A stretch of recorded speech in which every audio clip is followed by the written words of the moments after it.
ख़बर है तो एक ॾींहुं अॻु में पहिरियों जेको आहे खुश्क जे गामड़ खान खुश्क वटि मां ट्रांसफार्मर चोरी थियो हो, जंहिंजे नतीजे में पुलिस ऐं भाॻियुनि पेरा खणाया। असां पेरा खणाइण खां पोइ जेको आहे असां कंहिं मंज़िल ते पहुतासीं लॻ कींझर। उते हिकु जेको जवाबदार हुयो मुनवर पितापी, उते असां जेका हिते पेरा आयासीं, मौक़े ते असांखे जवाबदार त न मिलियो।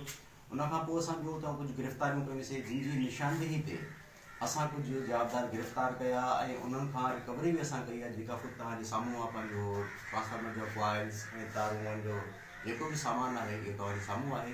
ऐं उनखे अलावा मां तव्हांखे इहो ॿुधाईंदो हलां त जेका हीअ गैंग आहे इहा मुकमल तरीक़े सां हिकिड़ी गैंग आहे जेका कमु करे पई। हिकिड़े पार्टियुनि में इहा आहे जेका मूंखे निशानदी करे पई हीअ ट्रांसफार्मर तव्हांखे लाहिणो आहे, पॉइंट आउट कनि पिया। उनखां पोइ ॿी पार्टी वरी जेको आहे पंहिंजो ट्रांसफार्मर लाहे पई, टी पार्टी वरी जो मटीरियल सेल पई करे।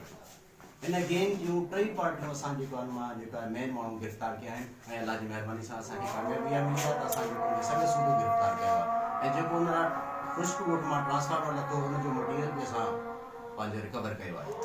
अच्छा, हीअ जेका तव्हां बरामद कयो आहे कॉइल वग़ैरह, इहे गिरफ़्तार जेके इन्हनि जी निशानदेही ते? जी हा, हीअ जेको असां सामान जी रिकवरी कई आहे ट्रांसफार्मर जी, गिरफ़्तार जवाबदारनि जी निशानदेही ते असां पंहिंजो इहो कमु कयो आहे। उनखे अलावा इन्हनि जी निशानदेही ते वधीक गिरफ़्तारी जो बि इम्कान आहे ऐं मुकमल जेको आहे गैर बस्त थी चुकी आहे। ऐं असां उमेद कयूं था त असां हिन खां वधीक ॿिनि ॾींहंनि खां पोइ हिकु ॾींहं खां पोइ कार्रवाई अमल में आणे ऐं जेको आहे असां गिरफ़्तार कंदासीं। ऐं हिननि जे ख़िलाफ़ु जेका आहे जवाबदार गिरफ़्तार आहिनि उनजे टिनी ॼणनि जे ख़िलाफ़ु FIR असां दाख़िल करे चुका आहियूं। गुज़िरियल हिकु हफ़्ते खां जेको उहो मज़ीद हिते कंहिंजूं बकरियूं चोरी थियूं आहिनि, कंहिंजूं ट्रांसफार्मर सोलर वग़ैरह, तव्हां छा था सम्झो त उन में इहे गैंग मुलविस आहे?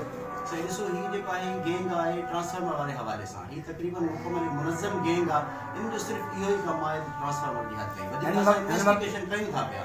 अगरि जे ॿिया बि इशारा असांखे मिलिया आहिनि गैंग अहिड़ा माण्हू शामिल आहिनि त कंहिं सां रिआयत न कई वई, जे ख़िलाफ़ु कानूनी कार्रवाई कई। हिन वक़्तु जेका तव्हां जांच कई आहे उन में सिर्फ़ु इहे कॉइल बरामद थियनि या वधीक बि कुझु चवनि था?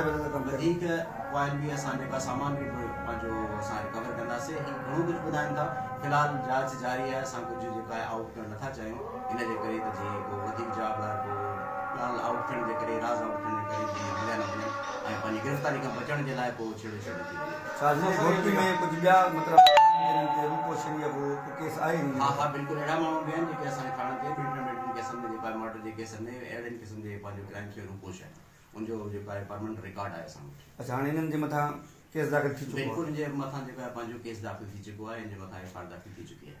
अब्बासी साहब, इहा जेका गैंग तव्हां ॿुधायो था पिया गैंग आहे मुनज़म तरीक़े सां कमु करे पई, जी इन्ही जो मास्टर माइंड केरु आहे, उनजो नालो ज़ाहिर थियो आहे? इन जो मास्टर माइंड जेको आहे मुनव्वर पितापी आहे, जंहिं पाण इक़रार कयो आहे त असां हीउ कमु कंदा आहियूं। उन पंहिंजे गैंग जे माण्हुनि जा जेके मेन माण्हू उनजा नाला बि ज़ाहिर कया आहिनि, पर हिन ऑन द रिकॉर्ड मां नथो ज़ाहिर करणु चाहियां। हीअ जेके तव्हां माण्हू असांजे साम्हूं कैमरा जे साम्हूं बीहारिया आहिनि, वाक़ई इहे तव्हां चओ था इहे चोर, जी हा, इन्हनि जे मुंहं ते आयल आहिनि कपिड़ा, जी हा, इहे डाउट पैदा था कनि त मुमकिन आहे को रस्ते वारो वाटड़ हूंदा, इहो तव्हां भला कपिड़ो हटाए असांखे ॾेखारे सघो वाक़ई चोर? हा, मां सबूत तौर ते जेकॾहिं तव्हांखे कोई डाउट आहे, हिकिड़ो जेको मेन माण्हू आहे बेशक तव्हां कोई कपिड़ो लाइ हुनखे सवाल करे सघो था, हुनखां पुछी सघो था, तव्हांजो जेको शक दूर थी सघे थो। महिरबानी। परे